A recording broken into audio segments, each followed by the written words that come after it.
The Galactic Council, a governing body of the oldest spacefaring civilizations, watched Earth with confusion. They had seen dozens of species fall to the Velthary. The pattern was always the same: attack, terror, surrender. No species had ever responded like this. A council observer named Kethvorin was sent to Earth to study the humans. What he found disturbed him deeply. The humans were not building defensive systems. They were not preparing to protect their planet. They were building offensive weapons. Ships designed to travel deep into enemy territory. Weapons meant for conquest, not defense. They are not trying to survive, Kethvorin reported to the council. They are preparing to attack. They want to reach the Velthary. They want to hurt them. Out. The council members exchanged worried glances. No conquered species had ever launched an offensive campaign against the Velthary. It was considered impossible, suicidal. Should we warn the Dominion? One council member asked. Why would we? Another replied, the Velthary have bullied this galaxy for 3 centuries. Perhaps it is time someone pushed back. The council decided to do nothing. They would watch and wait. Meanwhile, a secret operation was taking shape on Earth. While the main military prepared for open war, a smaller team trained for something much more dangerous. They called themselves Operation Lullaby, and their mission was simple: infiltrate Velthary, space, and rescue the children. The team was made up of the best soldiers from every nation. American Navy SEALs worked alongside Russian Spetsnaz. British SAS operators trained with Israeli commandos. Chinese special forces shared techniques with Australian soldiers. They were the most skilled warriors humanity had ever produced. And they had one goal: bring the children home. Their leader was a woman named Colonel Sarah Chen. She was 42 years old and had served in 3 wars. She was calm, brilliant, and absolutely ruthless when necessary. She had also lost her niece in the Aurora attack. Little Emma had been 6 years old. Colonel Chen never spoke about Emma. She did not need to. Everyone on her team knew why she was there. The training was brutal. The team learned everything about Velthary biology, technology, and culture. They studied the layout of Velthary ships and buildings. They practiced moving silently, fighting in zero gravity, and surviving in alien environments. They knew that failure meant death, not just for themselves, but for the children they were trying to save. Back on the Velthary homeworld, the captive children lived in cold cells deep underground. They were given just enough food to survive. The guards treated them like animals, sometimes worse. But the children had not broken. The older ones had organized the younger ones into groups. They took turns keeping watch, comforting those who cried, sharing whatever food they could. A 15-year-old boy named Marcus had become their unofficial leader. He had been at Aurora for 3 years before the attack, and he knew many of the younger children well. Help is coming, Marcus told them every night. Earth will not forget us. Our people will come. Some of the children believed him. Others had stopped hoping, but Marcus never stopped saying it. He refused to let them give up. In space, the first human warships were finally ready. They were not beautiful or elegant. They were brutal machines built for one purpose: destruction. Human engineers had studied every piece of Velthary technology. They could find and designed weapons specifically to counter them. The ships were heavily armored, heavily armed, and crewed by volunteers who had signed documents acknowledging they would probably not return. There were millions of volunteers. They had to turn people away. The Velthary border patrol that first encountered the human fleet never had a chance. They were a small group, just 3 ships, monitoring a quiet sector of space. When their sensors detected incoming vessels, they assumed it was a merchant convoy that had wandered off course. Then they saw the ships clearly. Large, angular, covered in weapons, and heading straight for them at attack speed, the patrol commander opened a communication channel. Unidentified vessels, you are entering Velthary space. State your purpose or be destroyed. The response came from a human voice, calm and cold. Our purpose is war. Our destination is your homeworld, and we will not be stopped by anything you send against us. The patrol commander laughed. "You are 3 ships against the Dominion. You will be destroyed in minutes." "We are not 3 ships," the voice replied. "Look again." The commander checked his sensors. His 4 eyes went wide. Behind the first 3 ships, more were appearing, dozens, then hundreds. The human fleet filled his entire screen. More warships than he had ever seen in one place. "This is impossible," he whispered. It was the last thing he ever said. The human fleet tore through the patrol in seconds. They did not stop to celebrate. They did not pause. They continued forward, deeper into Velthary space, leaving nothing behind but debris. The patrol commander had managed to send a final message before his ship was destroyed. It reached the High Commander's desk within the hour. "They are coming," the message said. "They are not defending. They are not retreating. They are hunting us. Gods help us all? They are hunting us?" The High Commander read the message 3 times. For the first time in his long career, he felt something cold in his stomach, something he had never experienced before. Fear. He looked out his window at the peaceful sky of his homeworld. Somewhere out there, in the darkness of space, human warships were coming. They were not coming to negotiate. They were not coming to make deals. They were coming for revenge. And nothing in the galaxy was going to stop them. They attacked. Earth's orphanage humanity taught. Them, the meaning of Total War Part 3, the Velthary Dominion, had ruled through fear for 300 years. They had conquered 40 species and destroyed any resistance with brutal efficiency. Their military commanders were experienced, their soldiers were well-trained, and their technology was advanced. They had never lost a war in the first month of fighting. They'd lost more ships than they had lost in the previous century combined. Human tactics confused and terrified them. The Velthary expected the humans to fight defensively, to protect their homeworld, to try to survive. Instead, human fleets pushed deeper and deeper into Velthary territory. They did not seem to care about protecting Earth. They only seemed to care about reaching the Velthary and hurting them. Admiral James Rodriguez commanded the main human battle fleet. He was a 50-year-old former submarine commander who had spent his career thinking about how to win wars that seemed impossible. His strategy was simple and terrifying. "We are not here to win battles," he told his captains. "We are here to break them." Every supply line cut, every communication station destroyed, every military base reduced to rubble. We do not stop. We do not rest. We make them understand that attacking our children was the last mistake they will ever make. The human ships fought in ways the Velthary had never seen. When a human ship was badly damaged, its crew did not surrender or retreat. They accelerated toward the nearest enemy vessel and detonated their own reactors. Human soldiers captured by the Velthary revealed nothing under interrogation. They simply smiled and stayed silent until they died. The Velthary commanders could not understand it. In their experience, species fought to survive. They surrendered when the odds turned against them. They valued their own lives above abstract concepts like revenge or justice. Humans were different. They seemed to value something more than survival, and that made them terrifying. While the main fleet waged open war, Operation Lullaby moved through the shadows. Colonel Chen and her team had infiltrated Velthary space using a captured enemy transport. They had spent weeks moving from system to system, gathering intelligence, waiting for the perfect moment. That moment came when they reached the Velthary homeworld. The children were being held in an underground facility near the capital city. Security was heavy, but not as heavy as it should have been. The Velthary had grown complacent. No enemy had ever reached their homeworld before. They did not believe anyone ever would. Colonel Chen studied the facility for 3 days before making her move. She counted guards, memorized patrol routes, and identified every possible entry and exit point. Her team prepared their equipment and waited for her signal. On the 4th night, they went in. The operation was fast and violent.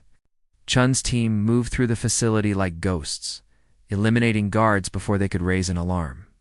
They used silent weapons and hand-to-hand combat. Every soldier on the team had trained specifically for this moment, and they performed flawlessly.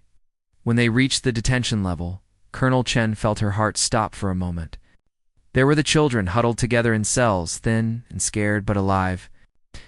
So many of them, more than 1,000 young faces looking up at her with fear and hope in their eyes. "We are from Earth," Chen said softly, her voice steady despite the emotions flooding through her. "We have come to take you home."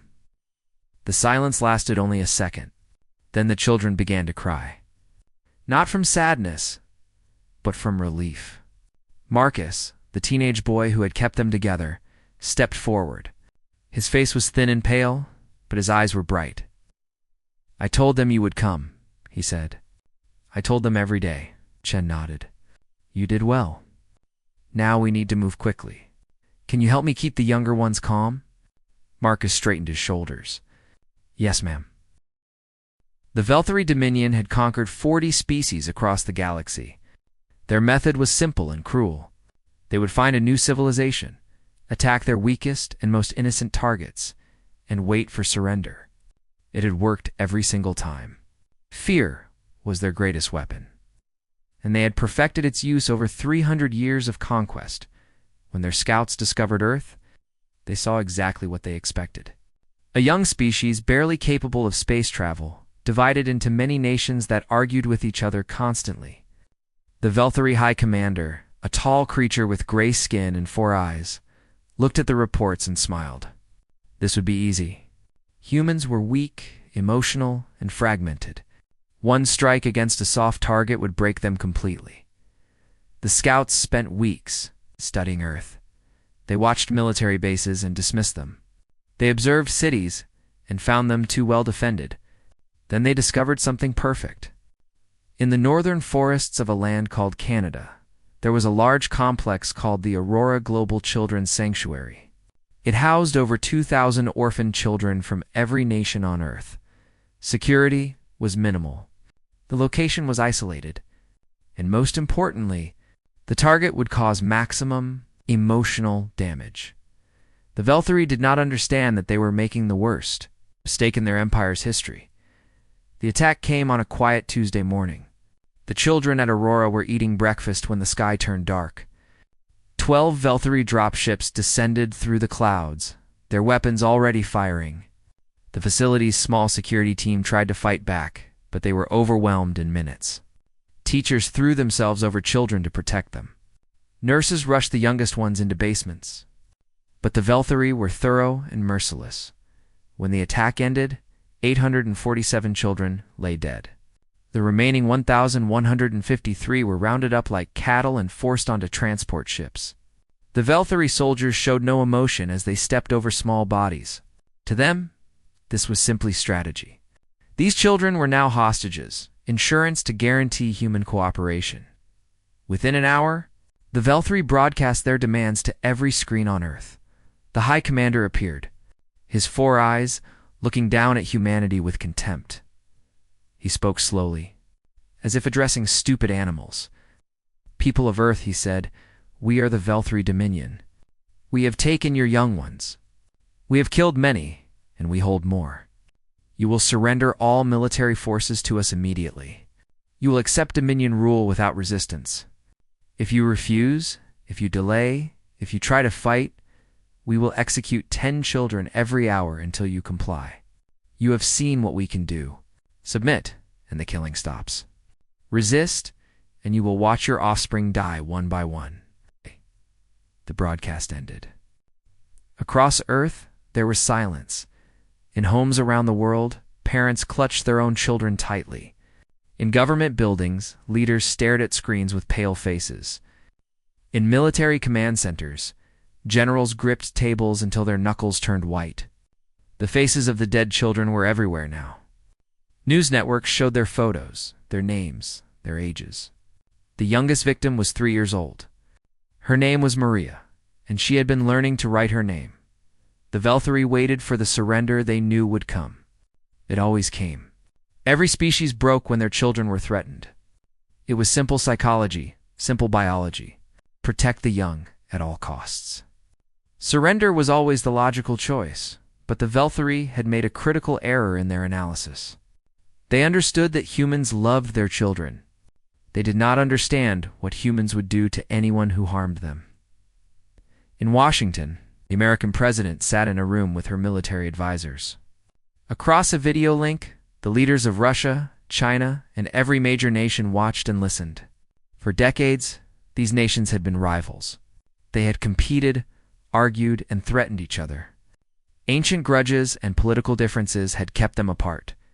None of that mattered now. The president spoke first. Her voice was steady, but her eyes were hard as stone. They killed our children.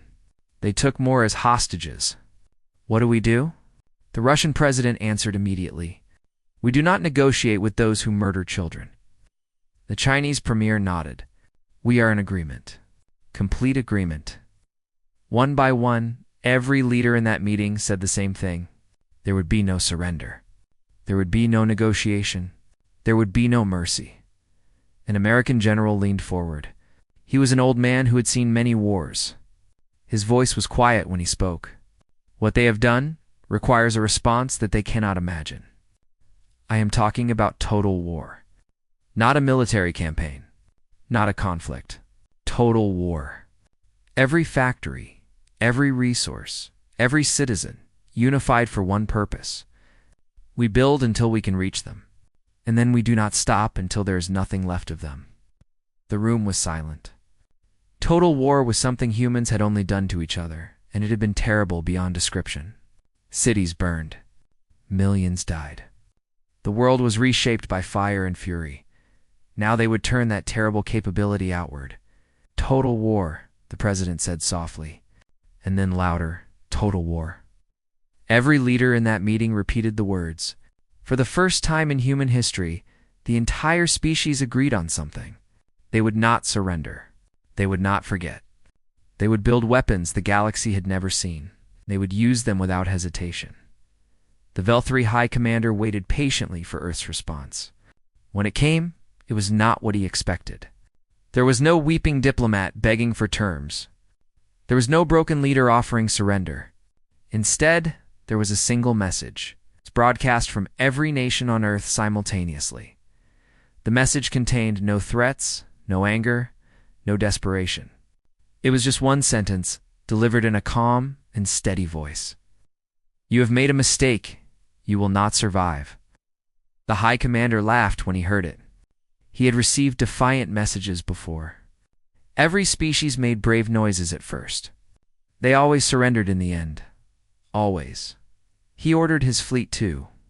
Prepare for the easy occupation of Earth. He told his soldiers to relax and wait for the humans to come crawling to him. He did not bother to increase border patrols or strengthen defenses. Why would he? Humans were primitive. They had barely discovered space travel. They were no threat to the mighty Velthari Dominion. He did not know that across Earth something unprecedented was happening. Factories were being converted overnight. Scientists who had been competitors were now sharing every secret. Military forces that had trained to fight each other were merging into one. Every human being, from the oldest grandmother to the youngest adult, was being asked a simple question. What can you do to help us reach them? And every single one answered. The Velthari had studied human history, but they had not understood it. They saw a species that fought itself constantly and assumed this was weakness. They did not realize that humans had been practicing war against the most dangerous enemy possible, themselves. They did not understand that a species capable of surviving its own. Violence was capable of anything. The children taken from Aurora huddled together in cold cells on Velthari transport ships. The older ones comforted the younger ones, telling them to be brave, telling them that help would come. They did not know if it was true. They only knew that they had to hope. Far away, on a planet called Earth, humanity began to build, and the galaxy would never be the same again. They attacked Earth's orphanage. Humanity taught them the meaning of Total War Part 2. 6 months had passed since the attack on Aurora. The Velthari High Commander sat in his command center, reviewing reports from his border patrols. Everything was quiet.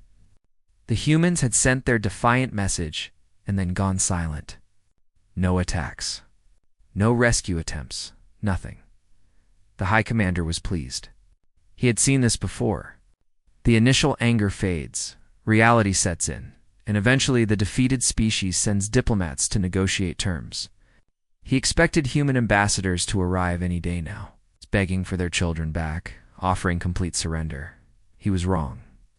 On Earth, something extraordinary had happened. Within 72 hours of the attack, every nation on the planet had dissolved their separate military forces. The armies of America, Russia, China, India, and every other country merged into a single force called the United Terran Defense Force. Generals who had spent their careers planning to fight each other now sat at the same table, studying Velthri weaknesses together. But the military was just the beginning. Across the world, factories stopped making cars and started making warships. Universities stopped teaching regular classes and became weapons research facilities. Mining companies worked day and night to extract every useful mineral from the earth. Brilliant scientists who had worked for competing corporations now shared every secret, every patent, every discovery. There was no more competition. There was only preparation. The global economy, which had always been driven by profit and self-interest, transformed overnight. Money became meaningless. The only currency that mattered was contribution. What can you build? What can you design? What can you give? Ordinary people contributed in ways the Velthri could never understand. A retired engineer came out of retirement to help design engine systems. A teenage programmer discovered a flaw in Velthri communication signals. A factory worker suggested a simple change to production lines that doubled output. Every human being felt personally connected to this war. Those were their children, their species, their fight. The evacuation took 4 hours. Chun's team moved the children through underground tunnels to a landing zone outside the city, where transport ships waited. The youngest children were carried by soldiers. The older ones helped guide their friends through the darkness. Twice they encountered Velthri patrols. Both times, the enemy was eliminated before they could send an alert, as the last transport lifted off from the Velthri homeworld, carrying the final group of children to safety. Colonel Chen allowed herself one moment of emotion. She thought of Emma, her niece, who had died at Aurora. She could not save Emma, but she had saved these children. It was not enough. It would never be enough. But it was something. She opened a communication channel that would broadcast across all frequencies, reaching every Velthri ship and station in the system. Her voice was calm and cold. "This is Colonel Sarah Chen of the United Terran Defense Force. We have recovered our children. All 1,153 survivors are now in human custody. They are safe. They are going home." She paused for a moment, then continued. "You took them as hostages because you believed they gave you power over us. You believed that threatening children would make us surrender. You were wrong. They were never your protection. They were your death sentence. And now that they are safe, there is nothing left to hold us back. You have 847 names to answer for. We remember every single one. And we are coming." The message ended. Across Velthri space, commanders stared at their screens in shock. The children had been their insurance, their guarantee that humans would eventually negotiate. Without them, there was nothing to stop the human advance. On the Velthri homeworld, the Supreme Leader received the news in his private chambers. He was an ancient creature, old even by Velthri standards. He had led the Dominion for 60 years and had never known defeat. Now for the first time he understood that defeat was not just possible. It was inevitable. He called an emergency meeting of his war council. The generals who arrived looked tired and scared. The news from the front lines was bad. Human fleets were destroying everything in their path. Supply lines were collapsing. Entire sectors had gone dark. "We must negotiate," one general said. "We must offer terms before they destroy everything." The Supreme Leader nodded slowly. "Prepare a surrender offer. Full withdrawal from all conquered territories. War reparations. Whatever they want." The general looked relieved. "Yes, Supreme Leader. I will begin immediately." But the Supreme Leader knew, deep in his ancient heart, that it was already too late. He had studied humans during the months of fighting. He had read their history, their literature, their psychology. He understood now what he had failed to understand before. Humans were not like other species. They did not fight for territory or resources. They fought for something deeper, something he could barely comprehend. They fought for their children, for their families, for their idea of justice. And when they believed that justice had been violated, they did not stop until it was restored. The Velthari had killed 847 human children. The humans would accept nothing less than complete accountability. Surrender would not be enough. Treaties would not be enough. The Supreme Leader looked out his window at the night sky. Somewhere out there, human warships were coming closer. They would not stop. They would not negotiate. They would keep coming until there was nothing left to destroy. He had ruled the galaxy for 60 years. He had conquered 40 species. And now, because he had attacked one orphanage on one insignificant planet, everything he had built was going to burn. He closed his 4 eyes and waited for the end to come. They attacked Earth's orphanage. Humanity taught them the meaning of total war part, for the children were safe. They had been returned to Earth and reunited with whatever family they had left. Those without families were welcomed by volunteers who had waited months for this moment. Every child received medical care, counseling, and more love than they could measure. The world celebrated their return with tears of joy and relief. But the war was not over. Now that the children were safe, humanity no longer had any reason to hold back. The Velthari surrender offer arrived on Admiral Rodriguez's flagship, 3 days after Operation Lullaby. It was a generous offer by galactic standards. The Dominion would release all conquered territories. They would pay massive reparations to Earth. They would disarm their military and submit to human oversight. In exchange, they asked only for peace. Rodriguez read the offer carefully. Then he called a meeting with his senior officers and the political representatives who had accompanied the fleet. The room was silent as they discussed their options. "You're offering everything," one diplomat said. "Territory, resources, humiliation. This is complete surrender." Rodriguez nodded. "Yes, it is, and we should accept," the diplomat continued. "The war is won. We've achieved more than anyone thought possible. We can go home as heroes." Rodriguez was quiet for a long moment. Then he pulled up an image on the main screen. It showed 847 small photographs arranged in a grid. Each photograph showed a child's face. Their names were listed below their pictures. Their ages. The youngest was 3. The oldest was 12. "These are the children who died at Aurora," Rodriguez said quietly. "I have memorized all of their names. I say them to myself every morning when I wake up. Maria Santos, age 3. James Cooper, age 7. Emma Chen, age 6. He paused. "Do you know what their families asked me before we left Earth?" The room was silent. They did not ask for territory. They did not ask for resources. They asked me for one thing: justice. They asked me to find the people who killed their children and make them answer for what they did. Not the Velthari species. Not innocent civilians. The specific individuals who planned and executed the attack on Aurora." He turned off the screen. "The Velthari offer gives us everything except that. They offer institutional surrender, but personal immunity. The commanders who ordered the attack, the soldiers who carried it out, the Supreme Leader who approved it, they all walk free. They live out their lives in comfort while 847 children lie in graves." The diplomat shifted uncomfortably. "Admiral, I understand the emotional appeal.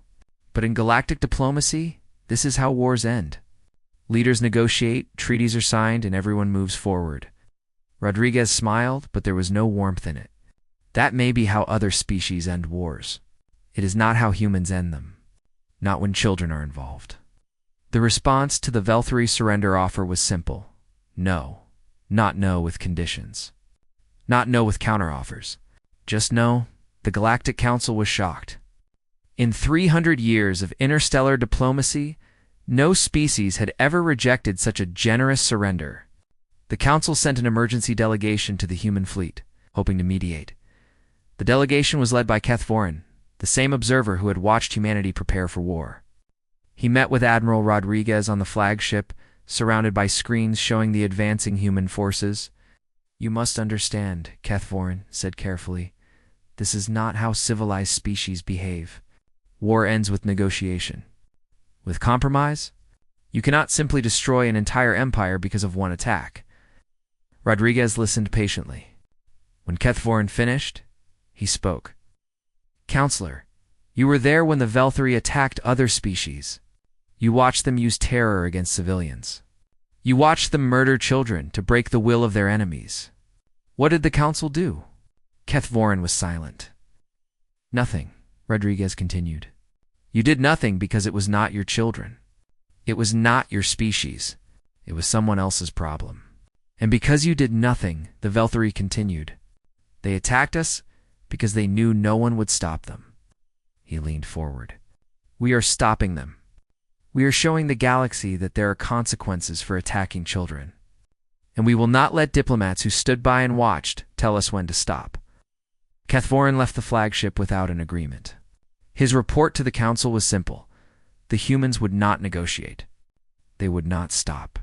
The only thing that would end this war was the complete destruction of the Velthari.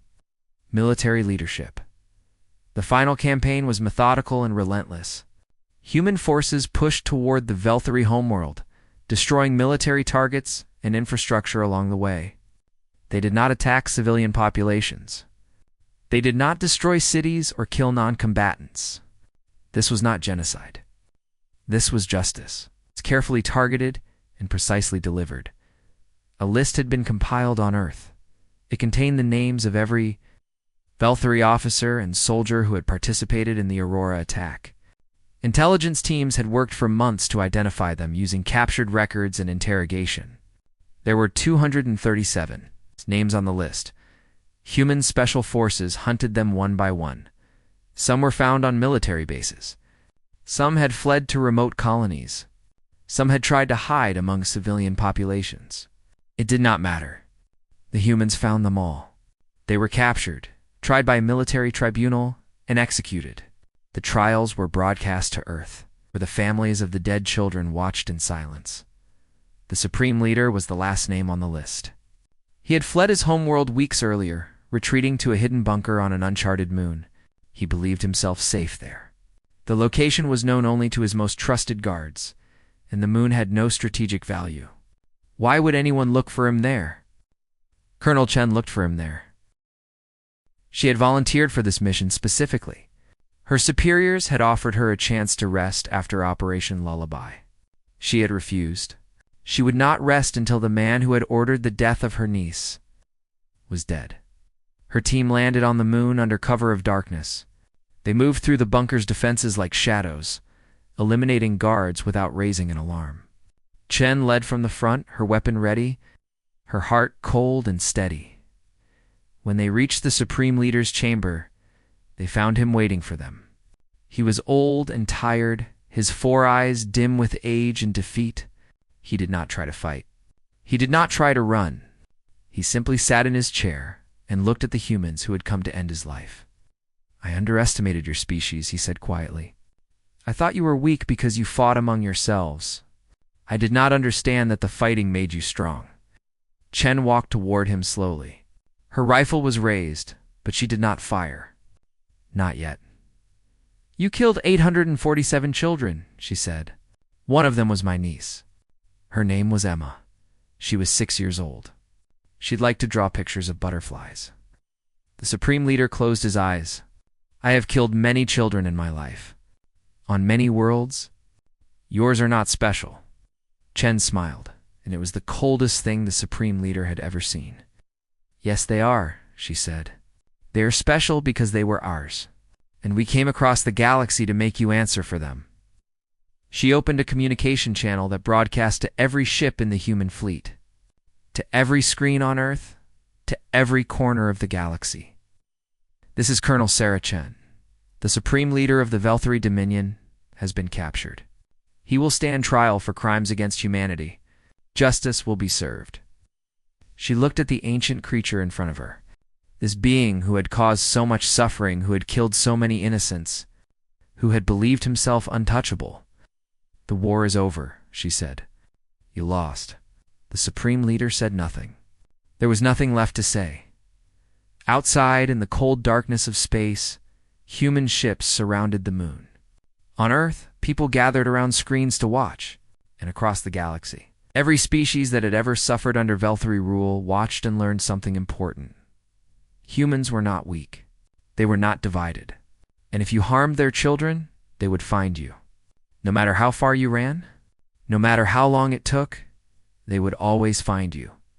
They attacked Earth's orphanage. Humanity taught them the meaning of Total War Part 5. 5 years had passed since the end of the HFY War. The galaxy had changed in ways no one had expected. The dominion that had terrorized hundreds of worlds for 3 centuries was gone. Its military had been dismantled, its leadership tried and executed. Its empire dissolved into independent systems. But humanity had not done what everyone expected. They had not occupied Velthari space. They had not enslaved the Velthari people. They had not taken revenge on innocent civilians who had nothing to do with the attack on Aurora. Instead, they had helped them rebuild. Human doctors traveled to former Velthari worlds to treat the sick and injured. Human engineers helped rebuild infrastructure that had been destroyed in the war. Human teachers opened schools where Velthari children learned alongside human children. The species that had waged total war now offered total peace. The galaxy struggled to understand this. Ambassador Keth Vorin, who had spent years studying humans, was asked to explain their behavior to the Galactic Council. "They are the most confusing species I have ever encountered," he admitted. "They destroyed the Velthari military with a ferocity that terrified us all. But then they turned around and became the Velthari people's greatest benefactors. How can the same species do both things?" He paused, gathering his thoughts. "I think I finally understand. Humans do not fight because they enjoy destruction. They fight to protect what they love. When their children were threatened, they became monsters. But when the threat was eliminated, the monster went away. What remained was a species that genuinely wants to help others. They do not hate the Velthari. They hated what the Velthari leadership did. Once those leaders were gone, the hatred had nowhere to go." The council members exchanged glances. This was a concept they struggled with. Most species held grudges for generations. Wars created cycles of revenge that lasted centuries. But humans seemed capable of separating individuals from groups, leaders from populations, crimes from communities, as though they forgive easily. One council member asked. Keth Vorin shook his head firmly. "No. They never forgive attacks on children, never. But they understand that most Velthari civilians had nothing to do with the Aurora attack. Why punish the innocent for the crimes of the guilty? That is how humans think. Justice, not revenge. Accountability, not genocide." On Earth, the Aurora Global Children's Sanctuary had been rebuilt. It stood in the same location as before, surrounded by forests that had grown back over the scars of the attack. The new facility was larger and more beautiful than the original. With gardens, playgrounds, and housing for twice as many children, at its center stood a memorial wall made of black granite. 847 names were carved into the stone, along with photographs of each child. Fresh flowers appeared at the wall every day, placed there by visitors who came from all over the world to pay their respects. Every year on the anniversary of the attack, leaders from every nation gathered at the wall in silence. They did not make speeches. They did not use the occasion for political purposes. They simply stood together and remembered. The surviving children had grown up in the years since their rescue. Many had been adopted by families eager to give them love and stability. Others had found homes in new communities built specifically for them. Counselors and therapists had helped them process their trauma, though some wounds would never fully heal. Marcus, the teenage boy who had held the children together during their captivity, was now 20 years old. He had graduated from university with honors and was training to become a diplomat. His goal was to represent humanity in the Galactic Council, to be a voice for peace and cooperation among species. He was invited to speak at the Council's annual assembly, the first human ever given that honor. Representatives from every species in the galaxy listened as he walked to the podium. "Many of you know my story," Marcus began, his voice steady and clear. "I was a prisoner of the Velthari for 6 months. I watched friends die. I was cold, hungry, and afraid. I had every reason to hate." Paused, looking around the chamber at the hundreds of alien faces watching him. But hatred is a poison. It destroys the person who holds it more than the person it is aimed at. The Velthari leaders who hurt us are gone. They paid for their crimes. What remains are ordinary Velthari people who want the same things we all want: safety, opportunity, a future for their children. Humanity waged total war because we had to. We would do it again if our children were threatened. That part of us will never change. But we also choose to build, to heal, to help. That is also part of who we are. We are not defined only by our capacity for destruction.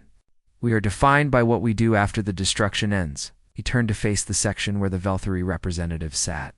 They were a small delegation, still uncertain of their place in the new galactic order.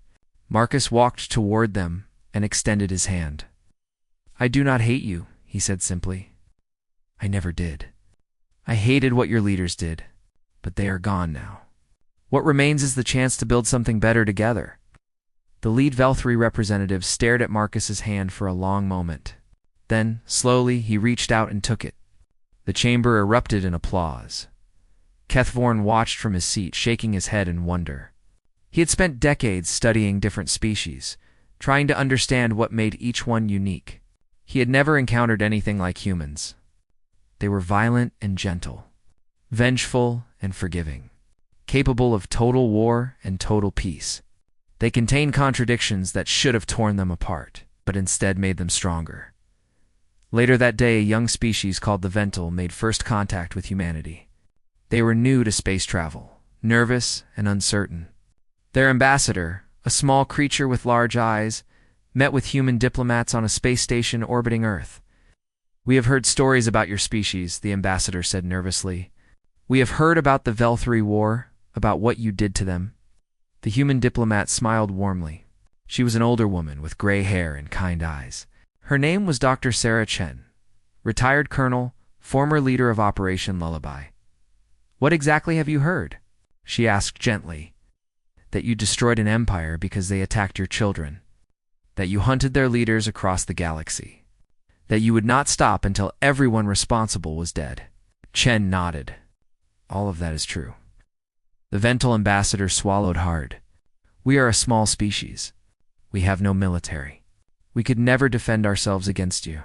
Chen reached across the table and poured the ambassador a cup of tea, a human gesture of hospitality. "You have nothing to fear from us," she said. "Humanity does not conquer. We do not enslave. We do not attack those who have done us no harm. We want only to explore the galaxy, meet new friends, and build a future where all species can thrive." She pushed the tea gently toward the ambassador. "But I will give you one piece of advice, as a friend. It is the most important thing any species can learn about humanity." The ambassador leaned forward, listening intently. "Never harm a human child," Chen said softly. Her voice was warm, but her eyes were hard as stone. "Never threaten one. Never allow anyone under your authority to hurt one. Because if you do, we will find you. It does not matter how far away you are. It does not matter how powerful you think you are. It does not matter how long it takes. We will come. And when we come, nothing in this universe will protect you from what happens next." The ambassador looked at Chun's kind face, at the tea, at the gentle smile, and he believed every single word. "Understand?" he said quietly. Chen's smile became genuine again. "Good. Now, let us talk about trade agreements and cultural exchange. I think our species will become great friends." Outside the station window, Earth hung in space like a blue jewel. It looked peaceful, beautiful, harmless. But every species in the galaxy now knew the truth. That small planet was home to the most dangerous species in existence.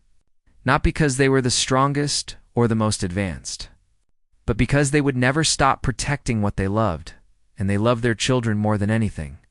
The memorial wall at Aurora still stood. 847 names carved in stone.